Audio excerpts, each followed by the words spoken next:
பத்திரிகையாளர்களும் சரி, அரசியலை கடந்து இந்த கருத்து நான் சொல்றேன். சினிமாலதான் நீங்க இந்த மாதிரி மிராக்கிள்ஸ் நீங்க பார்க்கலாம். நீங்க ஒருத்தர் புதுசா ஒரு ஆட்சி அமைக்கிறாருன்னா யாராக இருந்தாலும் சரி அதுக்கு கால அவகாசம் கொடுக்கணும். நீங்க அவரு ஒரு முதலமைச்சரை பொறுப்பேற்றிருக்கிறாரு, அமைச்சர் பொறுப்பேற்றிருக்கிறாங்க, இன்னும் சில பல பொறுப்புகள் புதிய மற்ற பொறுப்புகளுக்குள்ள நம்ம அமைச்சர்களையும் நியமிக்கல. அவங்க அரசு அதிகாரிகள் பல பேரை மாத்திருக்கிறாங்க. நீங்க அவருக்கு அவரு பொறுப்பேற்ற பிறகு அவரே சொல்லியிருக்கிறாரு, பதவியேற்பு விழா என்ன சொன்னாருன்னா எனக்கு கால அவகாசம் தேவைன்னு சொல்லியிருக்கிறாரு. அது ஒரு நேரடியான ஒரு வெளிப்படையான ஒரு பதிலா நான் பாக்குறேன். இன்னைக்கு அரசாங்கத்தினுடைய பொருளாதார சூழ்நிலை, அது இல்லாம இன்னைக்கு அவங்க யாரையும் அறிவிச்சிருக்கிறாங்க. நிறைய இது நம்முடைய இன்றைய முதலமைச்சர் தேர்தல் நேரத்தில் நிறைய வாக்குறுதிகளை கொடுத்திருக்கிறாங்க. அது எப்படி நிறைவேற்ற போறாங்க செய்யறாங்க, இருக்கிற பொருளாதார சூழ்நிலை இதெல்லாம் வச்சுதான் அவங்க நான் எப்படி அது செயல்படுத்த போறேங்கிறது சொல்லியிருக்கிறார். கால அவகாசம் கேட்டிருக்கிறாங்க. புதிய முதலமைச்சர் பொறுத்து புதிய அரசாங்கத்துக்கு பொறுத்த வரைக்கும் ஓரளவு ஒரு 6 மாதங்கள் வச்சு நம்ம சொல்ல முடியும். இந்த நேரத்தில் நம்ம சொல்றது அது இப்ப சொல்ல முடியாது. இப்பவே இந்த ஒரு வாரத்தில் எப்படி செயல்படுறாரு, இல்ல ஒரு மாசத்துல எப்படி செயல்படுறது, அதை வச்சு அவரை கணிக்கிறதோ இல்ல அவங்க செயல்பாடுகளை நம்ம விமர்சனம் பண்றதோ இது பண்றதோ அது தவிர்க்க வேண்டியதுதான் என்னுடைய கருத்து.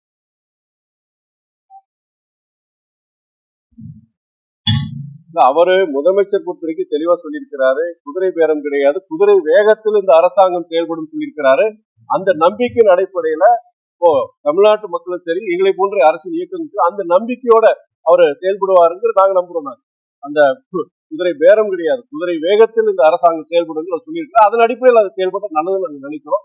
அப்படி குதிரை பேரம் பொறுத்த வரைக்கும் நாங்க பாக்குறோம். இப்போ என்ன காங்கிரஸ் இயக்கம் அவங்களுக்கு ஆதரவு தெரிவிச்சிருக்காங்க, கம்யூனிஸ்ட் இயக்கங்கள் அவங்க ஆதரவு தெரிவிச்சிருக்காங்க, அதிமுக ஒரு பிரிவு ஆதரவு தெரிவிச்சிருக்கிறாங்க. அது எதனால ஆதரவு தெரிவிச்சிருக்காங்க ஒவ்வொரு இயக்கமும் சொல்லியிருக்கிறாங்க, காரணங்கள் சொல்லியிருக்கிறாங்க. அதுல குதிரை பேரம் கிடையாது.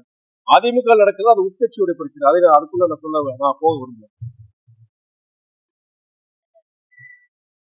இல்ல எந்த இயக்கத்துல அதிமுக சரி, திமுக இருக்கட்டும், அதிமுக இருக்கட்டும், காங்கிரஸ் இருக்கட்டும், அந்தந்த இயக்கங்கள் நடக்கிற பிரச்சனைகள் கொடுத்து அந்த இயக்க தலைமை தான் அதுக்குண்டான தீர்வுகள் அவங்க சொல்லணும். அதுக்குண்டான பதில்கள் எதனால அவங்க விமர்சனம் பண்றாங்க, எதனால அவங்க எதிர்க்கிறாங்க, அந்த இயக்க தலைவர்கள்கிட்ட நீங்க கேட்கணும்.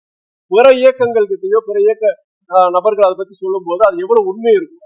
ஏன்னா அந்த கட்சியில இருக்கிற பிரச்சனை அந்த இயக்க தோழர்களுக்கு தான் தெரியும், அந்த இயக்க நிர்வாகிகளுக்கு தான் தெரியும், இன்னொரு கட்சிக்காரங்களுக்கு தெரியாது. பத்திரிகைக்காரங்க உங்களை மாதிரி கட்சி நீங்க சொல்லலாம், நீங்க விமர்சனம் செய்யலாம், நீங்க கருத்து சொல்லலாம். ஆனா ஒரு அரசியல் இயக்கங்களை சார்ந்தவர்கள் இன்னொரு இயக்கத்தில் இருக்கிற குழப்பத்தை பத்தி பேசுறதோ அதுல தலையிடுறதோ அநாகரிகமானது பல முறை சொல்லிட்டு இருக்காங்க.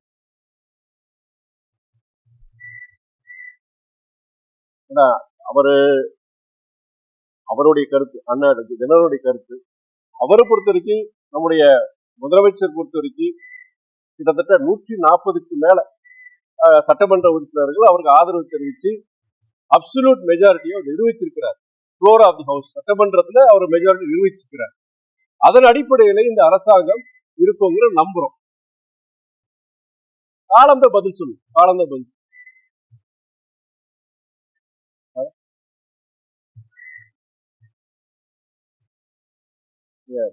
2500 வாக்குறுதி கொடுத்திருக்கிறாங்க.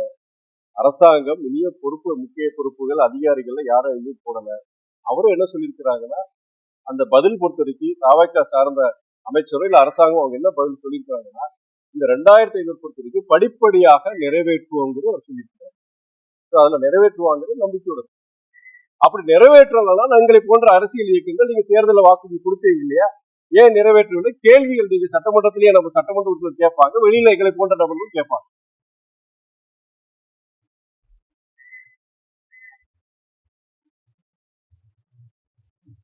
நூறு சதவீதம்